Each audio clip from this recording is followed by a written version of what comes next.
Welcome to the Starting Over podcast. I am your host, Edward Shelton, aka Dark Logos, and this is a show where you look at the strategies, tactics, and mechanics behind the game of heroclix. It's sort of hot. I got the air conditioner in the background, like way background.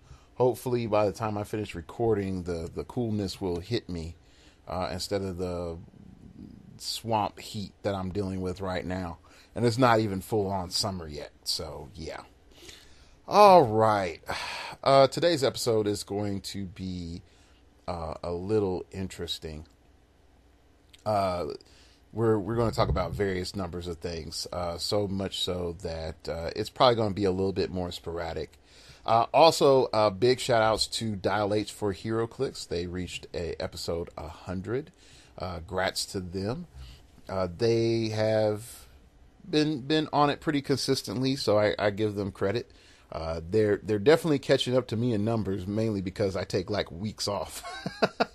I'll have like random week. I'm like, I'm just not recording. There's nothing to talk about.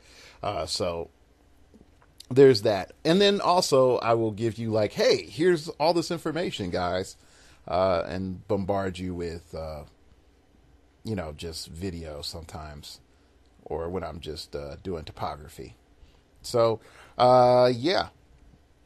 Anyway, pretty much today, we're going to talk about a little bit what's in your head, go back through the heroclix ID cards, and then look at the top constructed teams of this year at Origins and what the implication is for states. Considering that states is like next week, if you want any private consulting time with me, you probably want to book that here like real soon, because you're going to barely have enough time to be ready. I'm still working on my team. I'm really tempted to run one thing in particular, but with Faust out the meta, it makes a lot of things a little easier. Anyway, let's get started with what's in your head. One thing that I really wanted to sort of reinforce into everybody is familiarity. Familiarity. I'm chewing gum, so my enunciation is like going down. Familiarity allows you to know what your team does when it is going to do it. Familiarity allows you to plan. Being familiar with your opponent's teams allows you to have a general gist of what's going on. What I'm going to teach you is what I ended up teaching like a student of mine rather recently, of why I stopped looking at turns ahead and calculating stuff, and look at situational planning. Okay. Here's what happened real brief. When I started heroclix, I came from perspective of a chess background. And a chess background, you look at, 5, 10, 15 moves ahead. Now, when I say that, 5, 10, 15 moves ahead, how many actual interactions is that? It's one turn ahead times 2 equals the amount of interactions. So, one turn ahead, so that's 2 interactions. 2 turns ahead, 4 interactions. Yeah, okay, so on and so forth. It's simple math. Okay, now ask yourself, let's say if I'm able to be like the super chess guy and I'm able to think 15 turns ahead with 15 interactions, if I was to distill that down into a heroclix game, how many turns ahead is that? And on average, it's 3. Yeah, I mean, it's 3. If you were to take on a standard 300-point game, let's say you're able to do something with all 3 figures. That's 3 right there. Plus they have free actions on top of what they do. Let's just say so that's 6. So that's 6 interactions. You're automatically, just one turn is equivalent of 3 moves ahead. Okay. Just pure and simple. Then, let's just make it like, all right, we're at 6. Then we're going to add in our opponents. Let's say they have 3 figures and 3 power actions, 3 free actions. Okay. So that puts us at 12 actions right there. That's 6 turns ahead, and you're only done 1 turn. So some people might say, blah, blah, blah, think 4 or 5 moves ahead. What they're really saying is think 4 to 5 situations ahead. Where is the situation going to progress to, and where is the situation not going to progress to? You can figure out real quick like what the logical options are for your opponent to move towards. If they do something else, then you can sort of adapt on the fly, and you need to think on your opponent's turn. But you really need to sort of make things simple on yourself and know what your offense is. Okay? So, for example, when I ran No Tactics, Super Scroll, Engineer, Bizarro in the airplane, my map of choice was the No Man's Land map with like the fun house with all the walls and stuff intact. Why? Because I can pick hypersonic speed on 2 of my characters and have a chance of getting hypersonic speed on 3 of my characters if the dice so allow it. And I can zip in and out of there and not get hurt. Okay. Now, with that being said, there's other options that I could do, possibly. But overall, there's an offense that I can run that's very efficient on that map that is really hard to counter. All right. So is the idea of me thinking 15 turns ahead an advantage? No, not if I know all I'm going to do the entire time is zip from point A back to point A.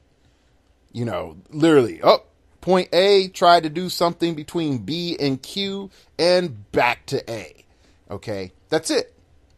All right, so somebody might say, but what if they do this? What if they do that? What if they do this other thing? There's only so many points of entry. Really. So if they pick, approach vector alpha, then I do this. If they do approach vector beta, I do this. If they split up their forces and do alpha and beta, then I do this other thing. Okay, so you can't read your opponent's mind and know like, okay, they're going to do this. There's this many logical options. There's only one logical option for them to do. Sometimes your opponent's crazy. Okay, so while you're plotting about, okay, I'm going to do this, I'm going to make that hit, I'm going to roll that, then they're going to be on this, and then I'm going to do this other thing, and then I'm going to hit them there, and then, 2 more turns down the line, if this continues, then I'm going to, just about to clear so-and-so figure, so I'm not going to go and use this other figure. Okay, if you get crit hit on, your whole plan is wasted. You wasted a lot of time on your opponent's turn. I'm not saying don't plan and recognize optimal situations, nor the worst situations that can happen to you. But the concept, when dice are involved, of thinking 5, 10, 15 moves ahead is pretty much a waste of time. Now, I know I'm saying this flying in the face of some stiff opposition philosophically. And I know some people would say, like, of course, I think these turns ahead. But again, I'm putting it in a simpler terms. I'm not saying don't have foresight, but you also have to just recognize the scope of limited actions that can happen. And then there are the highly improbable, because, the only thing that's impossible is if you break the rules. And then the highly probable. You can't factor out either extreme. Okay? Because again, someone rolls crit hits or you roll crit misses, those are on the highly improbable end, but we know that those happen all the time. And those can change a game radically. So that's why I've always been promoting, know what your game plan is on your map, where your approach vector is on your map, stick to that point, stick to your plan, unless something comes in that completely blows up your plan. Know where your fallback positions are, know where your rally positions are. That makes the mental strain way easier than thinking like, well, he's going to do this, and then he's going to move into that square to running shot, and then blah, blah, blah, and this, that, and the other. Sometimes you can calculate that. Sometimes you can't.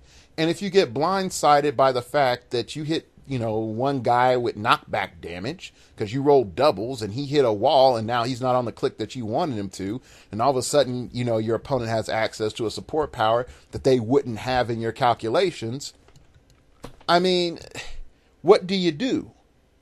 So, again, just sort of take this all in stride. And if you're one of those people who's like, well, I've been thinking ahead and it's been helping me and I've been doing well, great. For the rest of you, just sort of narrow things down and start looking at what's highly probable for your opponent to do and what's least probable for your opponent to do. And then try to determine, like, all right, if they do the most probable thing, what does this mean? If they do the least probable thing, what does that mean? And then you sort of filter out through your decision making. But more importantly, you need to have a game plan for your team on your map and knowing how you're going to approach, what your tempo is. We talked about that several times over the last few weeks. What is your tempo? How is your tempo affected by how you play? And then playing out that tempo and making your opponent play to your tempo. All right. So let's look at some stuff that came out today. These Avengers ID cards. And they pretty much just show all of the Avenger ID cards that's going to be out. And I think the last time I counted, there was like 52 ID cards. That's a lot of ID cards. Just pure and simple, an insane amount of ID cards. Now, for me, when I start looking at all of these ID cards, there's a couple of things that come to mind. First off, wow, this is easily about $100 worth of plastic if you have them all. It's easily $100 worth of plastic. And that's the cheap end. Considering on average the ID card is $5 on eBay and the more rare ones are like 10 to 15, plus the con exclusive ones are 20. You're looking at an insane amount of money. I mean, even let's just go down to the con exclusive ID cards themselves. So let's just cross off Ant-Man because that's going to be for the Ant-Man event. So you have Ares, Daredevil, Doctor Strange, Namor, Shang-Chi, Spider-Man. That's 6. And I don't know what magical conventions that they're going to, but you also have Swordsman. So that's 7. Tigra, that's 8. Sentry, that's 9. And of course, Captain Marvel, that's 10. So at $20 a pop, that's $200. I'm just telling you the raw math. Like, that's $200 right there just for your con exclusive ID cards. And Tiger, I'm betting, gives you Blaze. I mean, okay, let's be honest. Swordsman, exploit weakness. Tigra, Blaze Claw's Fang. Sentry and Sentry. It's either going to be some sort of move and attack or hypersonic speed. And Captain Marvel, probably like phasing and attacking or some sort of running shot. I'm just betting. I mean, if they're on par to how OP the rest of these con exclusive cards are, then yeah. Now I know Red Hulk is going to give you poison, and then War Machine is definitely going to give you improved targeting of some sort, like ignore hindering or whatever. I don't really care at this stage. Quasar is probably going to give you energy explosion. Black Panther is going to give you outwit and probably ability to outwit team abilities that normally couldn't be outwitted or something like that. Or just allows you to outwit team abilities. She-Hulk will probably make you immune from outwit or perplex. And Quake will probably most likely allow you to use Quake. Ms. Marvel, your team could probably use invulnerability. Black Knight, probably again, you get to use Blaze Claw's Fangs. But I'm just guessing. And if somebody comes back and is like, dang it, Dark Logos with psychic powers, like, you know. I'm going to say Bucky is going to be range combat expert with a minimum range of 4. Spider-Woman is either going to be you're immune to poison or you can use poison. I don't see them giving... or super senses. It could go either way. Red Hulk is definitely going to be poison. It's going to be penetrating poison. And then Agent Venom is going to be like plasticity. There's definitely going to be plasticity and maybe some other stat thing. But anyway, sort of going back, there's some interesting developments, like in particular Spectrum, which is really cool because to know that she's going to have an ID card with Monica Rambeau, that's going to be really good. You get to modify your attack damage by +1 when making a ranged combat attack. So that's pretty good. Plus you're able to call in Spectrum, which has never really been a downer in the game. Then, of course, White Ranger Iron Fist. Modify attack or damage values by +1 when making a close combat attack. Now, you're still better off with Triathlon as an inspiration. But if you really want to call in Iron Fist, then this isn't bad. What is the implications of this overall? Well, first off, remember when I came back and I talked about the round table and how if you want to stack certain types of effects, you can. They're showing it. If you want to make a very melee-based deck, because that's really what it is, you can. If you want to make a range-based deck, you can. If you want to make a support-based deck, you can. At the other end of that, if you focus on the heroes, you can do that as well. I think what's going to come about is there's going to be a select group of figures that are going to be insanely stupid. That are just going to just pop up like constantly on round tables. I don't know who they are right now. I'm really betting Triathlon is probably going to be on the top of the list. So is Ronin. Go Black History Month. You know, hey, because Ronin's Blade. Sometimes. But anyway, sort of going back. There's other characters you're just like, no, man, that ain't happening. You know, like Falcon. Like, Falcon's not bad, but unless Captain America Falcon is like really boss, I don't see him being summoned. But Hawkeye, yeah, you're going to see him summoned in as a character. But his little bonus, you modify your range value by +2. Do you build around that? No. Black Widow is another good example. Really strong piece. But do you build around modify your attack value by +1? No, but you really don't. So there's some cool stuff here. Like the Avengers ID cards are showing us like you can get this just flat base stat and it's just a basic +1, which 5 points for Perplex is, for a very limited Perplex, is insanely high costed. But you also get a character that can come in, also perplex you, or do other supporting things and attack. So we're going to see we could possibly see 1 or 2 shifts. And shift number 1 is going to be, hello, my team is hyper aggressive. I summon in hyper aggressive people that give me, you know, timely buffs so that I can achieve these goals. Or position B is, I summon in these people that give me very supporty effects and they do supporty things. The synthesis between the two is, and this is where I think the final tweaking of the cards is going to be, I do something supporty, plus I bring massive pain, or I bring a game-changing effect while I'm in play. I think Doctor Strange, by far, is going to be one of those figures. Jocasta can be, if, and I mean if and only if, you use her as the master meat shield. You're just like, screw it. She's going to eat all of this damage and die. I know I'm going to give my opponent 135 points. I'm going to mastermind all the damage they're going to crank out onto Jocasta. And then when she dies, I'm going to put her onto the card. If that's possible. If that's not possible, then yeah, she's going to fade off.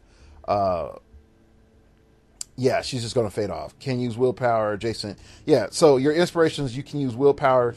Adjacent opposing characters can't ignore pushing damage. So like Jocasta, definitely just with her card, has a lot of potential. So there's stuff like that. But then you got crappy cards like freaking Vision. Like, this is not Vision's year. I'll be honest. It's just not. Can't use phasing teleport and the Avengers team ability. Well, whoop-de-dicky-doo. If I am playing this with an Avengers team, this is completely pointless. Like, no. Give me something else. I'm not paying 5 points for this crap. And then the Visions that we have aren't really that good. They're like, oh, I help Ultron. Oh, I'm from Age of Ultron. I look fancy, but I'm completely crappy as a dial. You know, they suck. So you're sort of going back and getting like Victor Shade and stuff like that. Like, and you're like, Victor Shade, like Victor Shade, LE from way back. Look it up. That's what you're summoning in. Then you got like Protector, which is no VAR. Guess who you're summoning in on Golden Age? Hell, not Protector. It's going to be no VAR. So again, like here's an example. All right, they try to say like, oh, if you can't get the con exclusive, here's a normal one that you can get. Okay, can use probability control when targeted by an opposing character's attack. All right, so you get to use probability control when you're targeted by opposing character's attack. That's sort of nice, but if you have no range, your default range is 6. The inspiration is not that useful. Now let's go look at Doctor Strange. Okay? And this is all on heroclix.com, so you can look at all of these ID cards things and agree or disagree with me as you wish. Doctor Strange says, can use probability control when targeting an opposing character with an attack. So yeah, if I'm attacking you, I have full control with me using that probability control. Okay, I got my outside prob, plus I have this prob. It's all good. All right, so there's some problems here. There's some huge problems here. If you got to collect them all, I'm sorry. I feel for you, because that's easily a good $300 to $400. Easily. Just at standard prices. Now, I mean, the market could be flooded, but I'm going to be honest. No one's going to sell an ID card at $1 unless the code has been redeemed. I'm being honest with you. And then even then, you have no guarantee if you buy it from secondary market that the code's been redeemed or not. You really don't. Okay, until you try to put it in and it works or doesn't work. You know, so I'm just sort of throwing that out there. Overall, I think when we start looking at the summoning, in particular, like let's look at Thor real quick. You get an additional lightning bolt and a minimum range value of 6. Like that's really nice. But at the same time, you're summoning in Thor. Which Thor are you getting? Are you getting 120 point M10 Thor, which is boss? Or are you getting, some other crappy Thor? Like, what are you doing? So there's a lot to be weighed here when looking at these cards. Do you collect them all? I would say no. Would I say going through the OP event, it's worth it? Yeah, because Hulk is pretty good, and so is Captain America, and Thor is okay. But that's it. I think again, we're going to see how this fleshes out. If retirement goes up to Slosh, and this is the main reason I say Slosh, is just usually a set does not get 3 world championships. It gets 2. So Slosh would be on its 3rd world championship if it was denied. If it wasn't denied. So I would say up to Slosh might even be Deadpool, because Deadpool actually would also be on his 3rd. So all the way up to Deadpool would be on his 3rd world championship. So what do you do? No, really, what do you do? Like, if you look at the resources, does the Avengers Roundtable seem more viable? And I would say yes. Because if I have a power plant, I'm just going to be honest, I'd rather run the power plant. But at the other major problem comes in is that if we're looking purely at inspirations and paying 5 points to pop off an inspiration and be like, kapow, I summon in War Machine, I summon in She-Hulk, I summon in Quasar, I don't think the round table as a resource will be as looked at. I think what will end up happening is these ID cards, for their ability to summon in characters, is going to be the striker mechanic that everybody said would be really fun to happen in heroclix. And we're going to be looking at this as a permanent fixture for at least another year before they get retired. Because again, it came at this World Championship. You're able to use ID cards. So there's a lot to take in. Truly, I do mean a lot. But I do recommend you to just go through and look at the abilities of the ID cards that they've sort of shown off. I do know Wave 2's ID cards are interesting. Yeah, that's the best word I could say. It's interesting. I'm really hopeful that you're able to pick Spectrum out of Age of Ultron booster because I would really want one. And I think like if she has upfront hypersonic speed, I would have her team up with Fatality for my Black History Month team next year. But yeah, Triathlon, I've already sort of determined. Triathlon, Brother Voodoo, and Blue Marvel. Like, that's going to be my core. It comes down to, which sisters can, hang with the brothers. So I got to find out. Now, I'm having high hopes for Spectrum, real high hopes for Spectrum, but WizKids has let me down before. So, all right. So, let's go ahead and get to what some people would say is meat and potatoes of this episode. And we're going to talk about let's just talk about the top 8 teams of HeroClix World Championship 2015, and just noting a few elements here. And let's start at number 8 with Patrick. And Patrick's playing Banshee, Ophidian, Scarlet Witch, Entity, Atomica, Adara. And I know everybody's pretty much, if you've gone around the horn, listened to all the other podcasts, they've talked about it. But the main reason I'm sort of breaking some things down is we're looking back at that meta math that we put out right at the beginning of Tactics, really right before Tactics started. And then we're seeing like, aha, see, I told you so. This is what's going on. So we have Banshee with Ophidian, Scarlet Witch with Entity, Atomica with Adara, with the Orange Lantern Power Battery, with the Wall and Sniper Rifle. So you're only getting 2 constructs out, which is fine, which I assume is going to be on Banshee or Scarlet Witch. It would only be on Atomica if you're also facing like another Atomica Scarlet Witch combo, so you could take away the defend, so you have a higher chance of actually hitting Scarlet Witch. Or you're dealing with Defend Despotellis. And then, like I said, in that case, you're in a more interesting position, but you're not getting a construct onto Banshee. You're getting it on Scarlet Witch and then Atomica. So, but it's obvious that the Sniper Rifle is on Scarlet Witch, so she can get those hex tokens down. Now, the main concept that's behind this is that Scarlet Witch is able to put her hex tokens out at 10 range. And then also have the Entity to provide healing to sort of compensate for Banshee not having willpower. So as Banshee takes pushing damage or any other additional power, the Entity can just be like, bloop, bloop, heal you up. But also, if you're going to have that first strike ability, you can just be like, oh, I have a 10 range and I'm going to have probability control. Oh, you're going to get lit up after this. Put down a wall, and then with Atomica or whoever else, and I'm going to move up with Atomica. I'm going to be next to you, have a wall placed down, and then have the Entity pick the Entity at the beginning of my next turn, start trying to heal you up.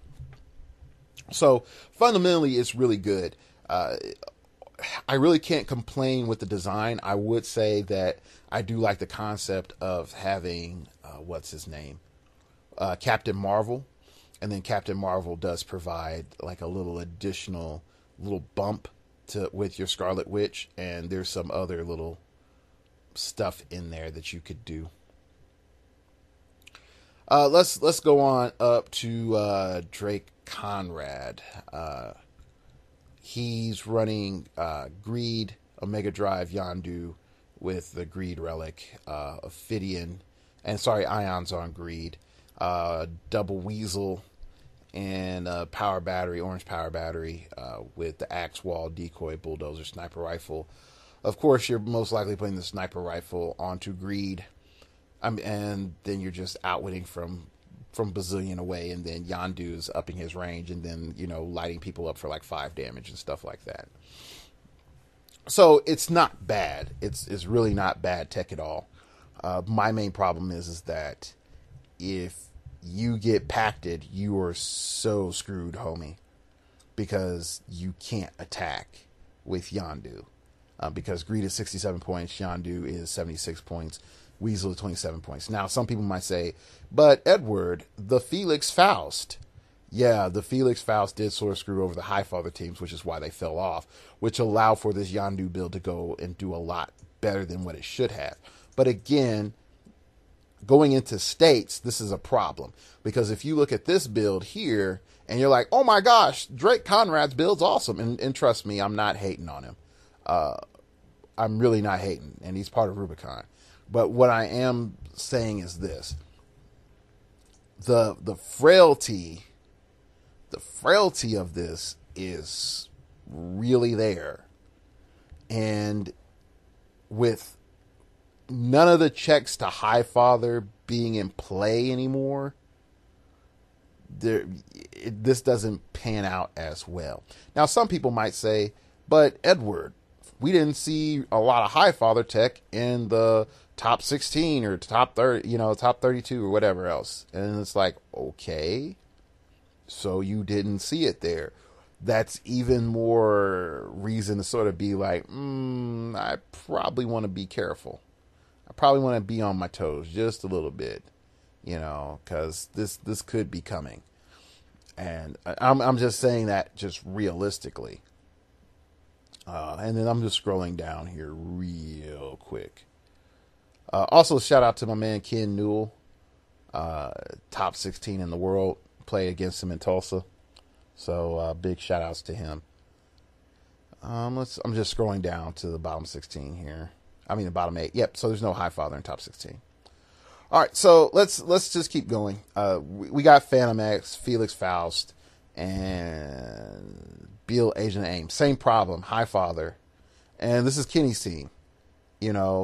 But again, you run in the Indigo battery, so it's really, really, really, really, really hard to kill Phantom X, which is legit. It's fully legit. My main problem, again, comes down to if your team can get across the map real fast, Indigo battery is nothing. Like, it's nothing. Like, there's no turtle or anything like that to slow your butt down, to slow your roll down. Okay, you really need turtle to make it so that Indigo battery gets a lot more miles per gallon than it is. But most, you might say, like, you're hating, Dark Logos, you're hating, and I'm not hating. I'm trying to help you all understand. Like, these are the weaknesses of the team. Like, don't just think like, oh my gosh, these are some of the greatest minds of heroclix. Let me just clone this. No, you're going to end up with the stupid autistic clone that doesn't, isn't able to wipe its own face, let alone recognize what's going on. Okay, you're going to get a derp clone. All right, that's what's up. So the Phantom X tech, here's the other problem. Okay, you got these constructs. You're dealing out your constructs. You're most likely giving your sniper rifle to Phantom X so he can blast you from across the map, since he doesn't have Shatterstar as a delivery method. Here's your problem. If you take out Faust from the meta, does this work? And the answer is no, it does not.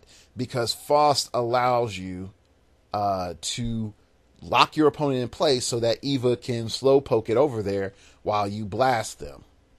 Also, you're getting a +1 to Phantom X because you have Proselyte. So your attack and everything but your damage is higher, which allows you to use Proselyte's Perplex on click 1 to just up your damage, which is stupid because you have RCE. Okay?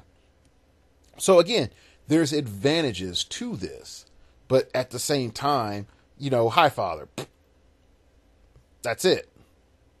And then you're hoping that Faust rolls a yellow so that you can attack everybody within 5 squares of a point you pick. That's really what you're hoping for then to break the pact. So again, with Faust out the meta, what do? You get pacted with Highfather. There's a problem. Okay, so let's keep going. There's Derek Thompson, and he ran Zombie Team Base. So there's not much to say there. He has Electro Scroll, Super Scroll, Moman, Magneto. Yeah, but it's the same typical stuff with Dr. Octopus on there. I like Sabretooth sometimes, just looking at it, to stop the healing, but there's reasons. People have play tested reasons, and he's on. He had a good year this year. I played Derek Thompson last year, and I didn't get to play against him this year. And he's a really good player, so shout outs to him. I've been wanting to have him on the show for like over 2 years now, but that hasn't happened. So, that's how it goes. All right. Let's move on up to Kenji Kishiro's team. He's running Rocket Raccoon, Alyosha Craven, Wolfsbane, Lockjaw, Power Battery, Red Lantern Power Battery, Red Lantern Ring, Catapult, Scissors, Stop Sign, Sniper Rifle, Bulldozer. It's pretty much, hey, I shoot over mountains and I have a animal theme team. Watch me rush you down. That's pretty much it. He has Nova, Manifold, and Triathlon. Well, we know why Manifold is there. And Manifold is there to just pick up a bunch of homies and run with them. Triathlon is there to break the pact or just do a bunch of insane damage one turn. And then Nova, I don't know why you picked Nova. For the run shot, pulse wave, 2 damage. Okay, so you could kill you could kill a zombie. So there you go. This team, that's legit. Like, with the Red Lantern battery and you get all that free movement, yeah, that's legit. That's a problem. I'm not going to say, it's unkillable. It's not. But man, in a Faust-free meta, it's mighty tasty. So I would definitely tell you, like, I would keep Manifold and I would keep Triathlon. Nova is just, no, I'm not a fan of that. And maybe, again, he has his reasons. He has his reasons for this team, why Nova's on it. It might be an inspiration of some sort. I don't know. But I don't think it's a good idea. So that's just my thoughts. Okay, next up is Luke Grace. He's wearing a Dial H for heroclix shirt. I saw him walking around with a Married with Click shirt, too, I think, one of the days. If you're listening, Luke, please wear a Starting Over Podcast t-shirt next time you're out. Thank you. All right. Anyway, with less pandering, he ran Phantom X with Ophidian, Mercy, Ion, Atomica, Power Plant. There you go. Impact Beam, Vortex Beam, Flame Blast Beam, Mental Intensifier, Ice Blast Beam, Matter Rearranger Beam, Black Light Beam, Electro Blast, Disintegration Beam, and Ronin. And he has Mercy with Ion. So he just sits there, and Atomica gets the Black Light Ring, and then you just load up all your other stupid rings on top of Phantom X. And if you need to TK him out, you do. If not, you don't. And then you have 2 props on Phantom X. Now, how he got past the Faust teams, only God knows at this stage. Because my main problem just looking at the matchups is I'm betting he probably ended up going against Paris. Because he's third. He went against Paris. Yeah, because here's the main thing I see as your first problem. Faust rolls yellow. He can target you even if you're in stealth. So there's your first problem. Second problem is if he just rolls, all characters go back to your starting area. Eva goes back to your starting area. And you have no automatic deployment. So there's a problem. Like, even if you TK out Eva, then Eva goes in, moves, and then you take a shot. You're stuck at your standard range, which isn't that high for a reason. Now, some might say this is hate. It's not hate. It's not hate. It's a good design. But I am showing, again, there's problems. There's problems. There's a lot of problems. Like, your damage output is solely on Phantom X. Now, let's come back to another point. If you've noticed this trend that a lot of these teams have one attacker. One attacker. Why is that? Because if you get one shot to one shot Faust. And if you do that, you win. If not, it's just a matter of time before Faust rolls yellow. He can. This is the problem. Faust rolls yellow. He kills off your Atomica. Then you're down points. Faust rolls yellow. He kills off your Split Lip. You're down points. And then he just keeps locking you down. You can't do anything to get over to him. It's a problem. And then if Faust rolls orange, which is sends you back to your starting area, you go through the process all over again. All over again. So, like I said, it's a huge deal. It's a huge deal. But this one attacker thing, this is our new trend, and I'm gonna unpack this a little bit here and in a couple of minutes. Okay, then we're gonna go to Phil Isaacson, aka Knack, Knack, and well, Phil Isaacson's Jr. He looks just like his dad. Like, it was sort of cool seeing him and his dad together.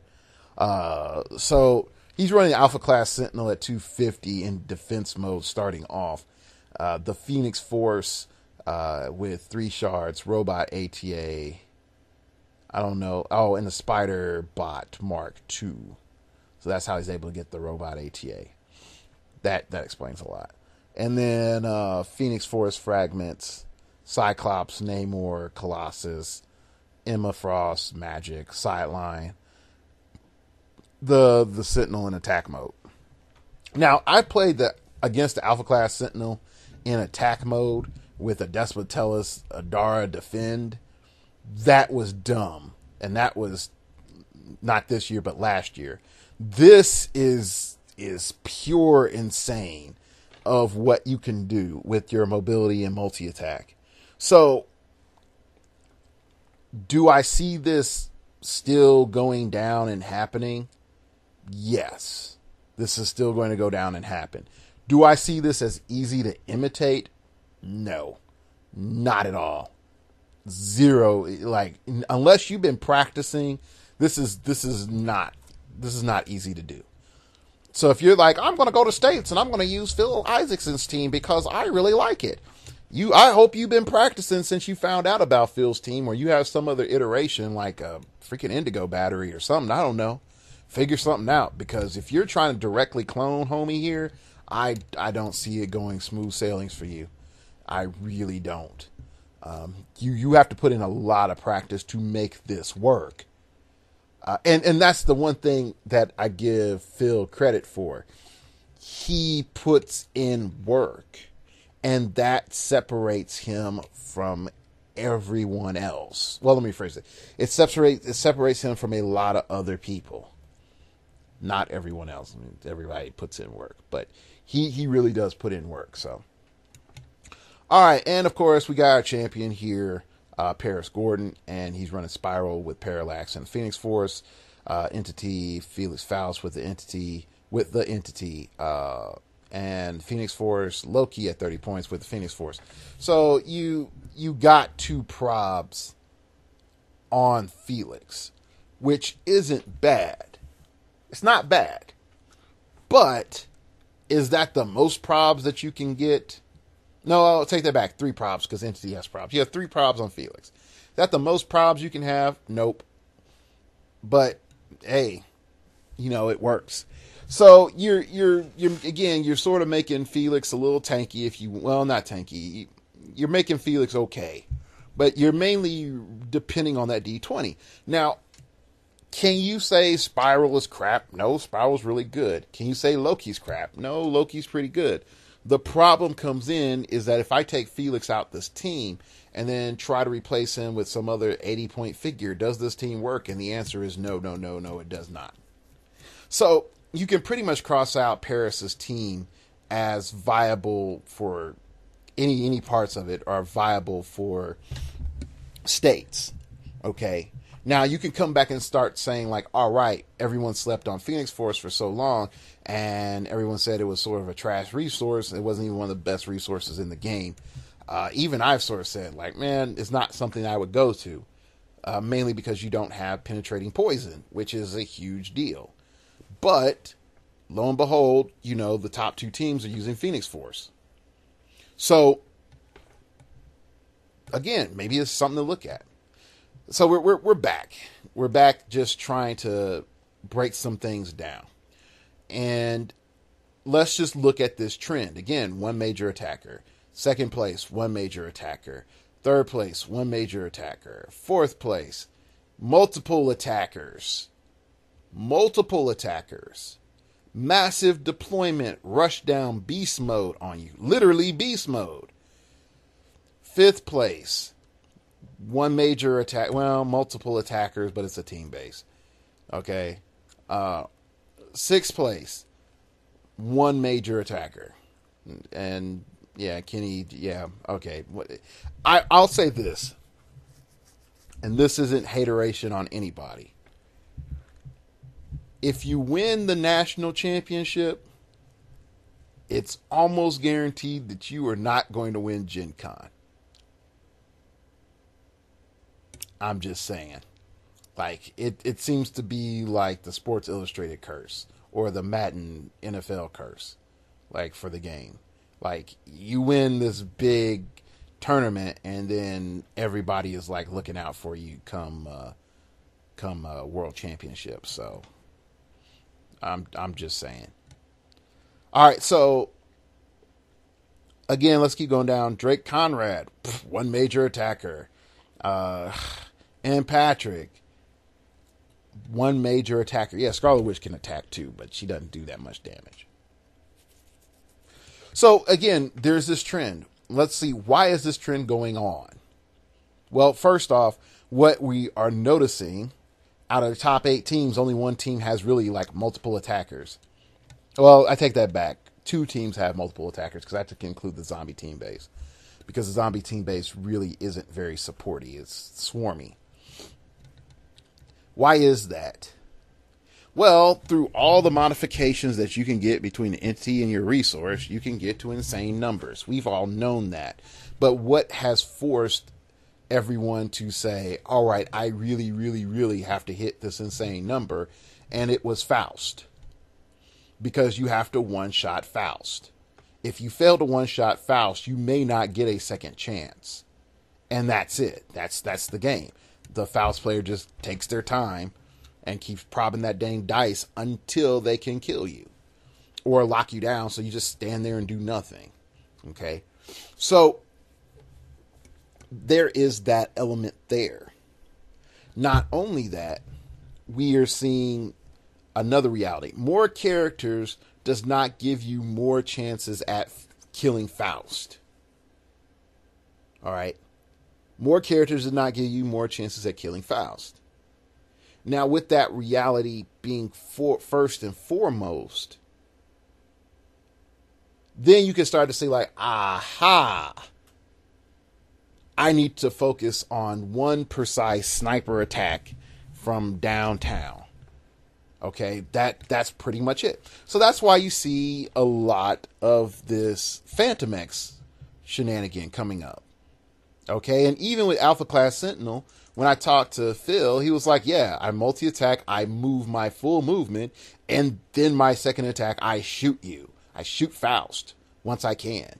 Like, that's all I do. When you look at it like that, it's like, wow, yeah, that does make sense. You know, RCE with Cyclops Shard, boom, you know, light them up.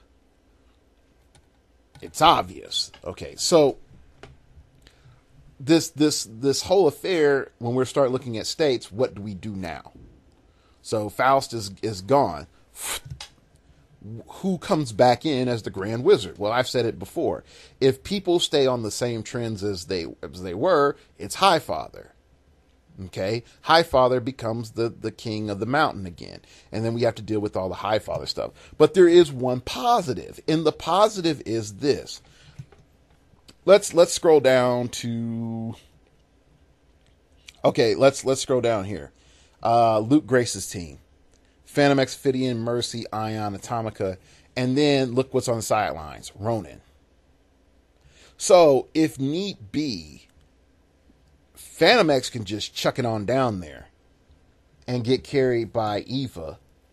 And then when he's ready, takes the power action at the beginning of the turn and be like, you know, Ronin comes in and with double nunchucks and just like pow, and has 2 chances on smacking Highfather. And some people might say, well, what about Triathlon? Triathlon is good because he's cheap. But if you look at Ronin, you get a lot more if you have a higher point figure. So you're better off summoning Ronin to come in and do the attack than you are with having Triathlon. Okay. You could also say like, oh, but I can have Triathlon with like a 13 attack and hypersonic speed and blah, blah, blah, blah. And that is cool. But if you miss your first attack, you don't get a second attack. And that's the problem. That's the problem. So having a charged flurry is worth it. You know, and even if time gets short with a charged flurry, you would be able to KO like a soft figure. So what can we start to see appearing more? Triathlon and Phantom. I mean, Triathlon and Ronin. ID cards on the side, period. Your opponent should be packing those. So is the Highfather threat gone completely? No, because again, Highfather, you have that Greed Ophidian option that's still with Omega Drive that's still on the field. And here's the dumb part.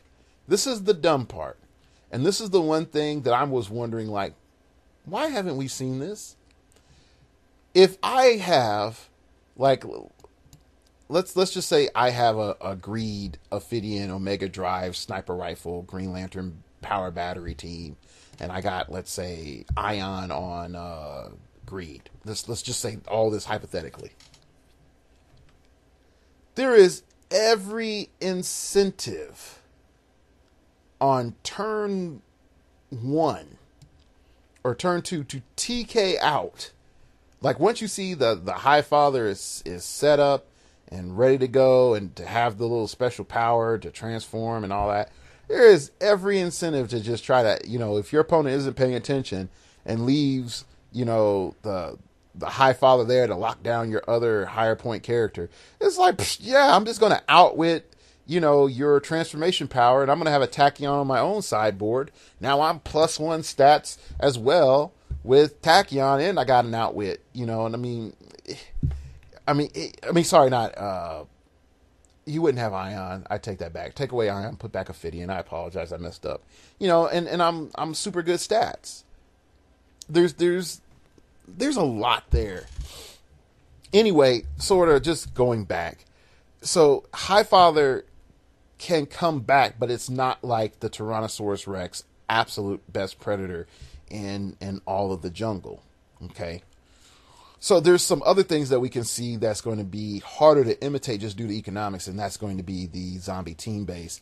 And if we also sort of just think about it, the loadout on the zombie team base really only has about 4 things that are guaranteed.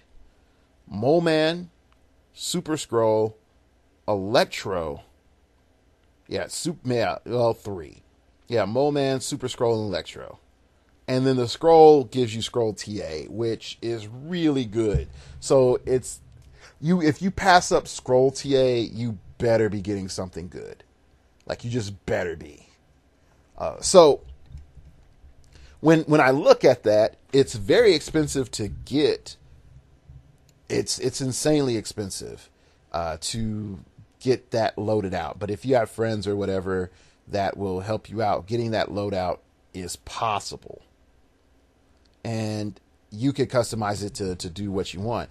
But having Super Skrull and Electro pop off and those be your henchmen, and then everybody else sort of stays on the board, you have a very solid 3-figure team. It's a real solid 3-figure team. So I can't say like, oh yeah, zombies disappear. But the one thing that we definitely will see more of is that Scarlet Witch. Because she didn't get banned from Rock. And just like I said, you know, hey, Captain Marvel with Scarlet Witch is sort of OP. There's a few other elements that are really strong. Like super duper strong. With that Scarlet Witch. Just the fact that you're able to give her a sniper rifle and her effects go off. It's really dumb. So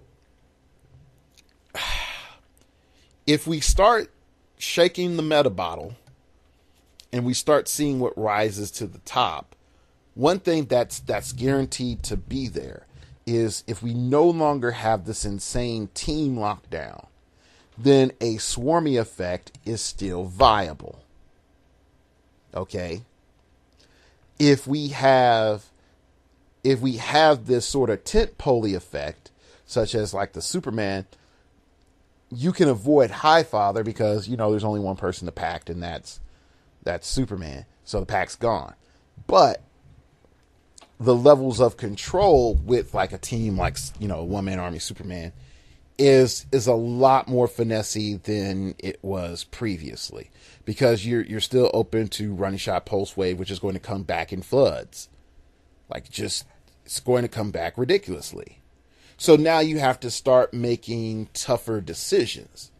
All right. So is having, a main attacker, a supporter-ish secondary attacker, and a pure support a best way to go? I'm not going to say that's a guaranteed formula, but I am going to still hold up to the 3-figure formation that I said. You're going to see 3 figures with at least one or two, with 2 or more entities and a resource. And that's going to be your average mean, and that's what we're seeing. So, again, overall, great teams, a lot of stuff to think about, but definitely as you're going into states, reevaluate some stuff. I think the number one thing for us to reevaluate is resources. Can we maximize some underlooked resources to do some crazy stuff that we haven't thought of before? Really? I'm really questioning that, because when you're looking at your top 4 resources, you're looking at Phoenix Force, okay, then a power plant, and then after that, the Red Lantern battery. So Phoenix Force, power plant, Red Lantern battery, and then what's the one after that? Indigo Tribe battery.